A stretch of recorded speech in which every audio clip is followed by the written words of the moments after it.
Alright lads, welcome back to the channel. I've not really uploaded much because I've had my tooth out and then I got dry socket and it's still absolutely killing me. But today we're going to be going over the main changes of the dev server, but if I do sound a little bit in pain, just know that it is mainly because I have had a bit of a dental issue recently and I am also playing War Thunder. So our first change is coming to the American tech tree, and you know, the M1 Abrams, it's just so overpowered at the minute, so Gaijin decided that the thing that the Abrams really needs is another vulnerable spot. Now before there used to be a big gaping hole here, but now we do have a turret basket fully modelled into the game. So a shot that previously would have just passed straight through the Abrams, which was one of its key strengths, you couldn't really take out its mobility and its firepower at the same time. Now you can do both, as a round going through like anywhere here is going to take out the horizontal aiming device, meaning you will not be able to traverse the turret, and you probably also will hit the gas turbine as well. So the final nail in the coffin of the M1 Abrams in my opinion. Now in the change logs it does say that the ADATS has received a new visual model. I think the missile tubes have just changed, though the ends of them look a bit different. Not really a major change, but I thought I'd may include it as well. We're also receiving the XM246. It was in the competition with the Sergeant York and lost, mainly due to government corruption rather than actual lack of performance. It still uses the M48 hull and basically is an American Gepard basically, but obviously with much less mobility. As you can see, the traverse rate of the turret and the rate of fire are incredibly high, as you'd imagine with the 35mm Gepard guns, and it will make it very potent for dealing with both air and ground targets. But as I said, the mobility does leave a bit to be desired, especially when compared to the Leopard 1 hulled Gepard. The 246 has all of the ammunition available that was found on the Sergeant York, with the exception of the HEVT rounds, meaning that this vehicle isn't going to be as dominant in the air defense role as the Sergeant York, but it is at a much lower battle rating of 8.3 compared to the Sergeant York's 9.0. We then move on to the FA-18s. These are coming in the US Navy tech tree after the F4GA Phantom and before the F14. The first tech tree, FA-18A, is coming at battle rating 12.7 in air realistic and 12.0 in ground. The premium FA-18C is coming at 12.7 in air realistic and 12.3 in ground. The 13.0 here is a mistake apparently on Gaijin's end, and the later FA-18C late is coming at 14.0. So what are the differences between them all? Well, the FA-18A is only armed with the AIM-7Ms. You can carry 6 of them in total. There is a bit of a glitch here, this should be on that hardpoint. And you can also carry 2 AIM-9Ls as well. Not a bad loadout at all at 12.7. The premium FA-18C, which also should be the same battle rating as the tech tree F-18A, gets a slight upgrade in the form of the AIM-7P Sparrows. These are basically AIM-7Ms that have data link. This doesn't change the actual performance of the missile itself, but it does mean that if you lose lock, you can basically, it gives you more time to reacquire before the missile will self-terminate. It doesn't really have any major difference compared to the AIM-7M though in playstyle or capabilities. It just has the data link capability, at least to my knowledge. And finally we move on to the FA-18C. This is at 14.0 and it really shouldn't be in my opinion. This is going to be absolute hot trash in the meta. But the thing that differentiates this plane is the ability to carry up to 10 AMRAAMs as well as 2 AIM-9Ms. Of course you can take more IR missiles if you want, but the real selling point of this plane is going to be its ability to spam off missiles. But then we come on to the major downside with all of the F-18s, both in-game and in real life, and that is that they are very draggy airframes and they are very underpowered. The F-18s just don't have the engine power to get up to high speed and high altitudes in order to get those long-range Fox-3 missile shots off. So it's never going to be able to compete with something like the F-15E or the F-15C for that matter. So overall for America, we've got quite a few vehicles, but none of them are particularly good in my opinion. The XM246 at 8.3 is going to make the 8.3 ground lineup even better, But the change to the M1 Abrams, this is just going to absolutely further nuke US top tier win rates. The ADAS change is basically just cosmetic, and the FA-18s, well, the F-18C late is just dead on arrival completely. The FA-18A and the C early should be pretty good at 12.7, but again, they're not really going to be meta changing as they're basically 2 years late to the party. They should have been added several years ago now. Just like the M1 Abrams in the American tech tree, Gaijin have seen fit to add a turret basket module to all of the Leopard 2 variants. So you can see here that any shot that comes through the side is going to knock out. It's basically extending the turret ring from the turret ring right down to the floor of the hull. So any penetrating shot basically is going to cripple the vehicle now, no matter where it penetrates. If you come through here, it's going to hit the turret ring, knocking the turret out, as well as destroying the engine. So basically you can cripple a tank's firepower and mobility now reliably in a single hit. Germany is also getting a Spanish premium, which is a little bit strange because Spanish vehicles do usually go in the Italian tech tree, like the Centauro premium, the VRCC. But I guess Gaijin wanted Germany to have a premium helicopter. So I'm not really sure why they're adding this. It's just more way to squeeze money out the player base instead of actually making good changes. But anyway, moving on, we also have a copy and paste French vehicle. This thing is, I don't really know what to say about it. It's riveted together, so that tells you everything you need to know. It uses the 50mm KWK 39-1, which is basically the same gun found in the premium PS SFL 1C, whatever it's called. Now it does have a different name. This is the PAC 30. But if we look at the ammunition, if I click the right one, you can penetrate 101mm with a muzzle velocity of 835, and this gun has identical characteristics, so it is basically the same vehicle. Then have another premium for the Germans. This is the Clovis. It uses, I believe, the Marder hull and has like a French autoloading turret on top of it. I'm not really too sold on this vehicle.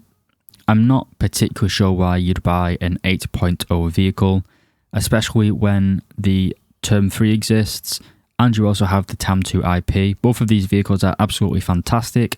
The TAM2 IP is absolutely dominating 9.3 at the minute. You still also have the fantastic Leopard 2 Panzer Battalion 123, as well as the Canadian 2A4M.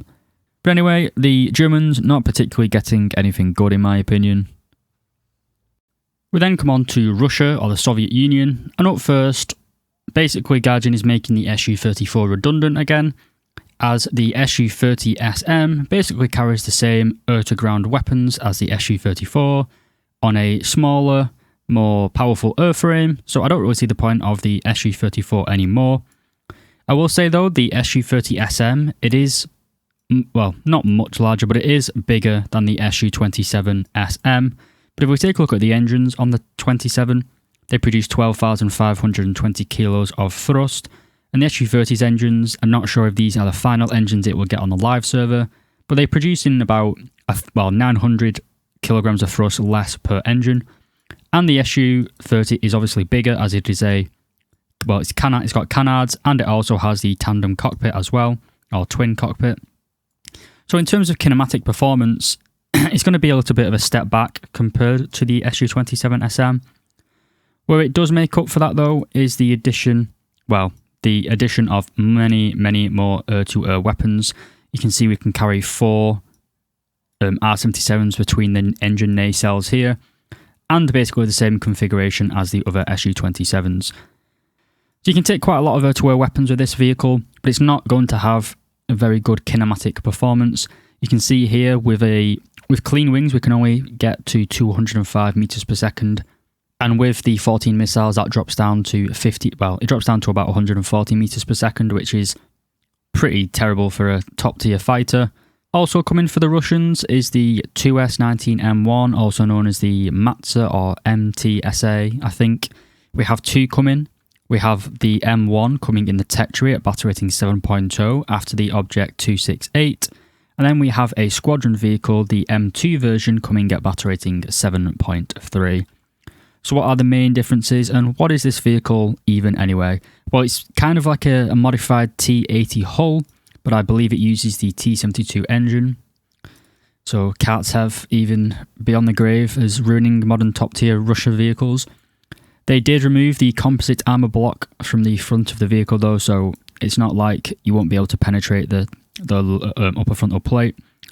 But what's the main difference between the M1 and the M2? Well, the M1 has a reload of 7.5 seconds, and the M2, that is brought down to 6.0.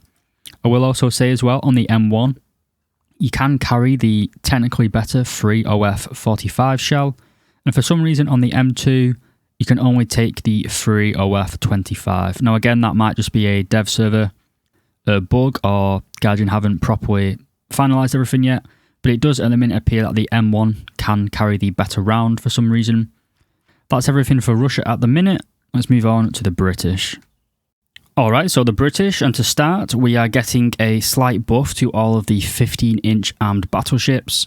So before we were using the Mark 17A, but now we're getting the Mark 17B. Gives you about 13mm of additional penetration. Not much, but it is a welcome change. We do also get the new HMS Warspite, the Grand Old Lady. We already do have her sister in the tech tree in the form of the HMS Barham. This is the 1916 version though, so how it would have been at the Battle of Jutland, the 4th Battle Squadron Fleet or something like that, I think it was a part of.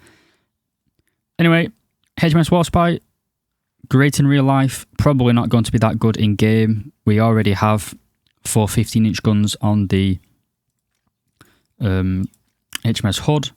This does have slightly weaker armour though. This only has 12 inches of armour plate on the main deck, whereas this has 13 inches, as well as 13 inches on the turret face as well.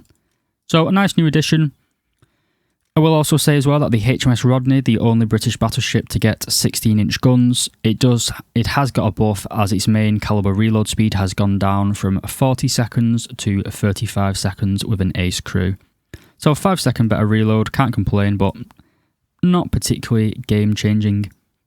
Another vehicle that is kind of pointless is the Harry Hopkins 1. This is kind of like the Tetrarch, a mobile little light tank for infantry support. It's only armed with the 40mm cannon, so it's going to have very limited penetration. It does have the pretty decent APT shell though. It's got a post-pen filler, which at 2.3 should come in a bit handy. The real star of the show though, for me, and especially for the 10.0 lineup, which is pretty fantastic for the British at the minute, with the Challenger DS and stuff like that. We have the Rapier.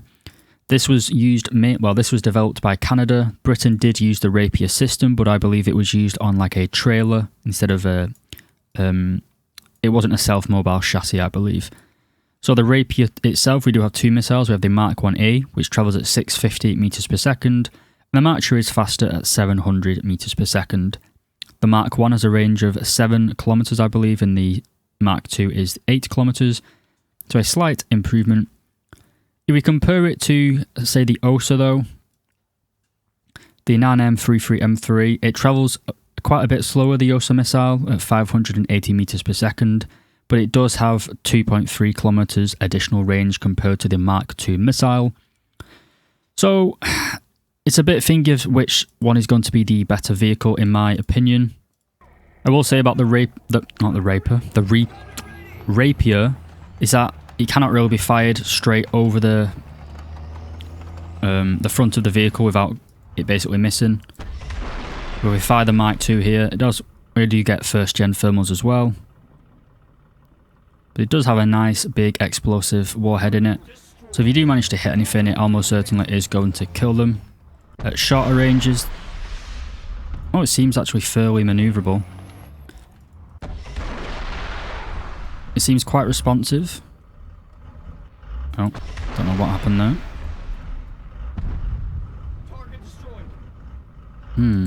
Not quite sure what's going on there. It's like it's detonating before it's quite ready. But anyway, you can see that the missile is fairly effective at destroying things. Not sure if it can be used against... Well, it can be, kind of. Didn't really do anything other than proxy detonating. Somehow, by some miracle, that Shilka is still alive. Well, that's my point about the Rapier. Nice new addition to the British tech tree. Was it particularly needed? With the Strela and the Osa, probably not, but it's a nice addition nonetheless. Japan is one of the nations that initially was looking like it was going to be getting something good in the form of the F2, the F-16 clone, but that has not materialised yet. So instead, we've got two ships. We've got the Type T-14, which is pretty abysmal, to be honest. It's more like a motor launch rather than an actual torpedo hunter or sub-hunter. And then we have the IGN Matsu, which is, I assume, a destroyer, but it's not particularly capable or effective in any way, to be honest. So Japan is kind of getting screwed this update, but they've been getting screwed for quite a while, to be honest.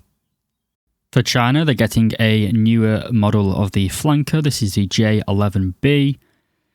This basically just has a more modern radar, I believe, the 1493. The J11 has basically the same radar taken straight out the Su-27, is it UBK or something like that? It does get the domestic PL-12 missiles rather than the R-77 found on the J11A, and it does have a slightly higher battery rating of 14.0. Now it does get the PL-8Bs. I'm pretty sure these have IRCCM, but I may be mistaken on that. But it can't really compare to the Su-30 or the Su-27 SM. It can only carry six. It can only carry 6 Fox 3 missiles. It doesn't really have any kinematic performance different from the J11A, so it's kind of still mediocre, kind of a bit more draggy compared to the Russian one.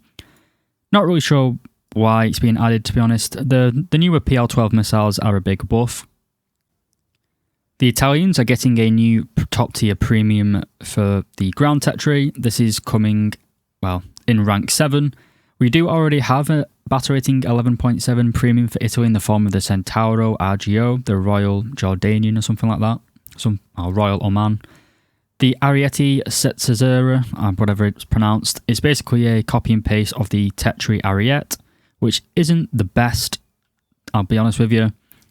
It's only got a 1300 horsepower engine, weighing 60 tons. It's not got the best mobility, to be honest. It also doesn't have the best protection. It's not really got any composite armour behind the hull. It does have it in the turret, but not the best. It does have a very good gun though, and it does get DM53. If you're new to the Italian tech tree, then it may be worth it. But what can I say, really? We do also have a Tornado IDS mid-life upgrade. Now, at the minute, it doesn't get any weapons for some reason. It is coming folded with the Tornado IDS 1995, so it's probably going to get a similar loadout to this thing. This does get laser guided bombs, so the midlife upgrade version probably will get some either GPS guided bombs, maybe some like TV guided bombs, something like that, but not really a massive addition. I just thought I'd mention it anyway. Well, anyway, let's move on to France.